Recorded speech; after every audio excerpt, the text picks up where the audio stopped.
speaking of Sean Payton and where he may go, the rumors are one of the teams that had been mentioned, the Arizona Cardinals. We've talked about that in previous episodes here.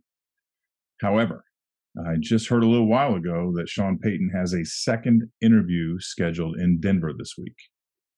I really wouldn't blame him. I still haven't forgotten Kyler Murray's antics from the offseason last year. Right?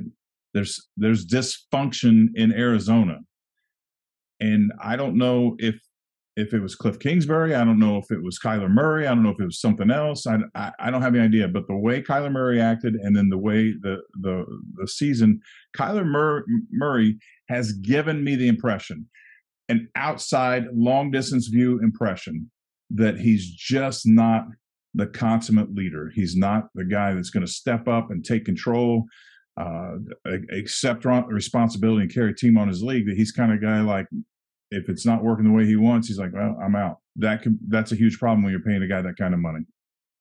I don't know that for sure. That's only my observation from here with very limited information. He may not want to be a part of anything going on in Houston or Arizona at this point. Denver makes sense. I mean, he could walk in, make a few key adjustments, and boom, Denver's right back in contention in their division.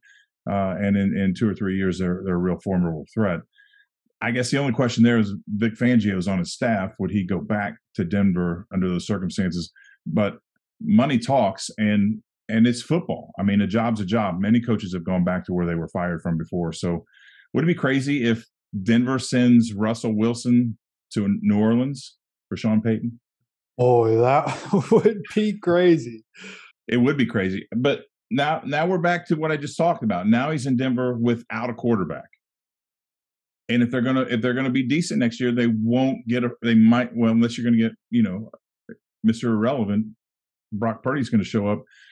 The chances are you're not going to get that. And then you're going to struggle to get it. And we see what's happened with the Colts struggling to fit that piece when their franchise quarterback left. So, but I don't know what Denver's going to do, because the Saints just aren't going to hand Sean Payton over. So they're going to have to do something. Anyway, tell me what you think about the Cardinals. So this is a place that I think Sean Payton would be his ideal spot. You've talked about, everything with Kyler Murray and everything that's happening there, and the dysfunction in the building. And I wonder if, how important really is player control, right? The Cardinals just hired a guy from the Titans, player personnel guy from the Titans, to be the new GM after Steve Keim stepped down. And one of the first things that he said in his press conference was that there wasn't going to be ego in the locker room. There was no room for ego. Sounded like a pretty pointed message for Kyler Murray and everything that's gone on in the building and the things that have been said about Kyler. Just kind of him letting the vibe be known straight up, like, we're not going to have this.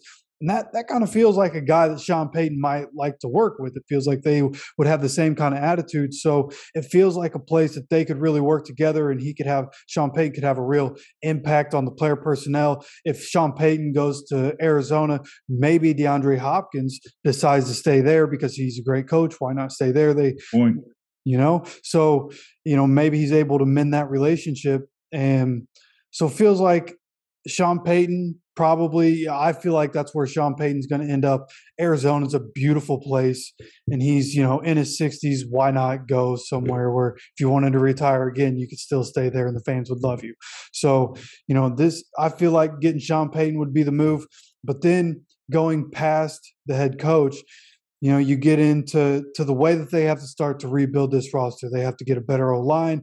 You have to get pass rushers, because over the last couple of years, you've had a couple leave on you, and Chandler Jones and now J.J. Watt retiring. So they have a lot of pieces that they have to get figured out, but they at least have some young pieces on that roster that they can build around.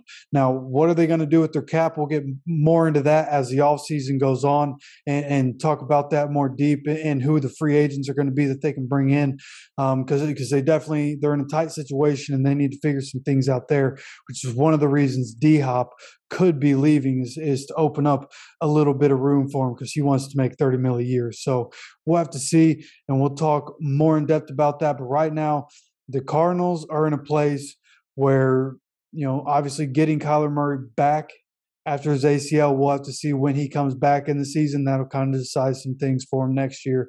But having him in the lineup is pretty crucial for him from what we saw from this past year. But it's going to also be probably more crucial to get a coach that's going to run an NFL offense. Yeah, agreed. And I hope they get it.